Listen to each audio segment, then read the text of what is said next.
નમસ્કાર, હું છું વિક્રમ વકીલ અને તમે જોઈ રહ્યા છો હોટલાઇન ન્યૂઝ. આશારામ બાપુ જે છેલ્લા ઘણા વર્ષોથી બળાત્કારના કેસ પુરવાર થયો છે, એટલે જોધપુરની જેલમાં કેદ છે. હવે ત્યાંથી હમણાં એમને હાઈકોર્ટે જામીન આપ્યા છે ટેમ્પરરી, કે ભાઈ એના જે કંઈ સ્વાસ્થ્યના પ્રોબ્લેમ છે એનું સોલ્યુશન લાવે, અને એ તપાસ માટે શારીરિક તપાસ માટે અમદાવાદ આવ્યા હતા. અમદાવાદ આવીને સિવિલ હોસ્પિટલમાં જઈને એમણે જે તાયફો કર્યો, આખો નાટક કર્યું અને વીવીઆઈપી સુવિધા એમને આપવામાં આવી, એક ઘણા પ્રશ્નો ઊભા કરે છે.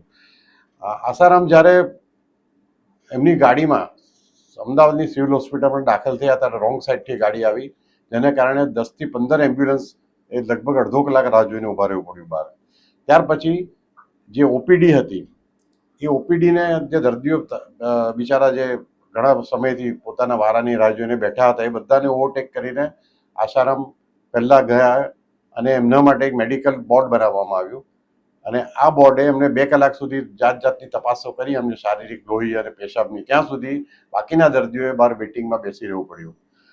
આપણે અત્યાર સુધી જાણતા હતા કે બે મિનિસ્ટરો કે ધારાસભ્યો એક વીઆઈપી સિન્ડ્રોમથી પીડાય છે, પણ એક કેદી, અને કેદી પણ બળાત્કારના ગુનામાં પુરવાર થયેલા કેસમાં કેદી એવા આસારામને પણ હજુ વીઆઈપી ટ્રીટમેન્ટ મળે છે, નવાઈની વાત.